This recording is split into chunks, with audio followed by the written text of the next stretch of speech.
반성합니다 라고 말할 것 같으면 최후 진술하지 마세요.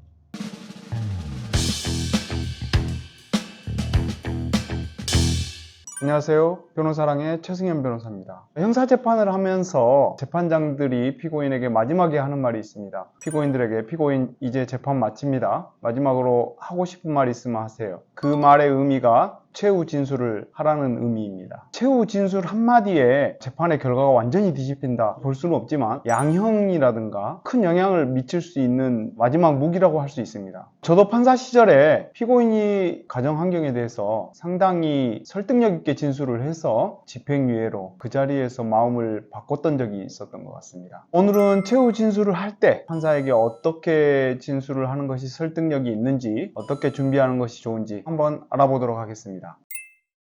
최후 진술권이란?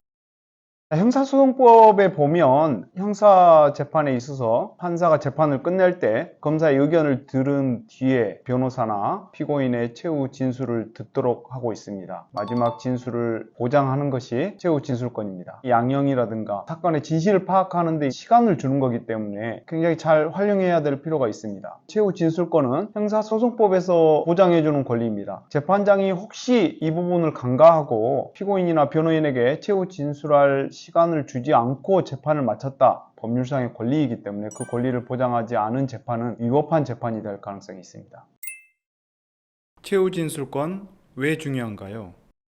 지금 현재 우리나라 형사재판에서는 대부분 변호인이 있습니다. 사선 변호인이 아니면 국선 변호인이 있더라도 변호인이 있는 상황에서 이루어지는 재판이 많은데요. 내가 무죄를 다투는 사건이든 양형에서 선처를 구하는 사건이든 변호인의 입을 통해서 변론 요지서를 통해서 전달하는 경우가 많습니다. 피고인은 처음에 인정신문할 때 외에는 재판 과정에서는 피고인이 직접 재판장에게 자신의 의견이나 자신이 생각하는 바를 전달할 경우가 거의 없습니다. 내 사정이 이렇습니다. 내가 생각하는 내용은 이래요. 직접 얘기할 수 있는 시간이 최후 진술 시간밖에 없습니다. 본인에게 주어진 유일한 시간일 수 있기 때문에 활용을 잘 해야 될 필요가 있는 것입니다. 제가 재판에 들어가 보면 피고인들은 특별히 할 말 없습니다. 죄송합니다. 반성하고 있습니다. 간단하게 마치는 경우가 있어요. 제가 판사했던 경험에 비춰보면 그야말로 잊어버립니다. 반성한다. 이거는 아무런 임팩트가 없어요. 그렇게 최후 진술을 할 거면 하지 않는 게 낫습니다. 다른 경우로서는 피고인들이 변호인이 잘 정리해서 피고인이 주장하고자 하는 바를 잘 변론을 해놨는데 변론하고 전혀 다른 방향의 얘기를 피해를 입은 상대방에 대해서 이 사람을 비난하는 듯한 얘기를 한다든가 이런 경우는 안 좋은 쪽으로 기억을 하겠죠. 유죄라면 당연히 양형이 더 무겁게 갈 수밖에 없을 거고요. 특히 조심하셔야 되는 부분입니다. 실제 사례는? 제가 재판장을 할 때 사업 따내는 거 관련해서 3억 정도를 받았던 사람인데 아무것도 해준 일이 없었습니다. 마지막에 재판을 마치는데 최후 진술을 하는데 이분이 검사나 재판부 비웃는 듯한 태도를 보이면서 거기다가 고소인에 대해서 3억 원을 줬지만 마치 피해자한테 해줄 거 다 했다는 식으로 그렇게 최후 진술을 했습니다. 결과적으로 저는 그 사람에 대해서 실형 선고를 하고 법정 구속을 했습니다. 최후 진술의 팁은? 말로 얘기하는 거는 휘발성이 있기 때문에 판사들이 다 잊어버릴 가능성이 있습니다. 말로 하겠다고 생각을 하게 되면 한 3분 이내로 간략하게 얘기하시는 것이 좋습니다. 사건에 대해서 느끼는 점에 대해서 간략하게 얘기를 하고요. 형이 선고가 되고 난 이후에는 어떻게 살 것인지 다짐, 부양가족들이 있다면 이 사람들에게 미칠 수 있는 영향, 나가서는 사회에서 어떤 공헌을 할 수 있다, 이런 점 간략하게 얘기하는 것이 좋습니다.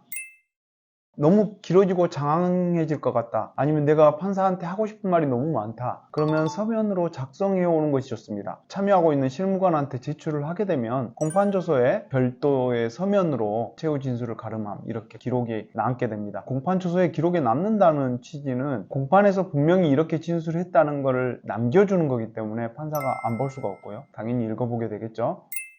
최후 진술을 함에 있어서 가장 유의해야 될 점은 피해자를 비난해서는 안 된다는 겁니다. 피해자에게 책임을 전가한다든가 아니면 나는 피해자한테 피해를 끼쳤지만 할 건 다 했다, 이런 식의 태도는 재판장이 유죄를 선고할 때 있어서는 더 형이 가중될 수 있고요. 무죄를 선고할 사건이더라도 다시 한번 판사가 재고해보게 되는 역효과를 발휘할 수 있기 때문에 피해자를 비난하는 듯한 태도는 가장 안 좋은 최후 진술이라고 할 수 있습니다. 자, 지금까지 살펴봤듯이 최후 진술 진술이 매우 중요한 부분임은 부인할 수 없습니다. 최후 진술을 잘 하게 되면 유죄가 무죄로 바뀌지는 않겠죠. 다만 유죄를 선고하는 경우에 있어서라도 실형이 집행유예로, 집행유예가 벌금으로, 양형에 있어서는 굉장히 유리한 고지를 선정할 수도 있고요. 내가 무죄를 주장할 경우에 얼마나 최후 진술을 효과적으로 하느냐에 따라서 판사가 기록을 다시 한번 꼼꼼히 살펴보게 만드는 효과가 있을 수 있습니다. 최후 진술이 결정적인 영향을 끼치지는 못하더라도 당연히 피고인들에게 유리한 진술을 할 수 있는 마지막 기회인 만큼 적절하게 활용할 필요가 있고요. 변호인하고 상의해서 그 마지막 기회까지도 활용할 수 있게 되기를 바랍니다.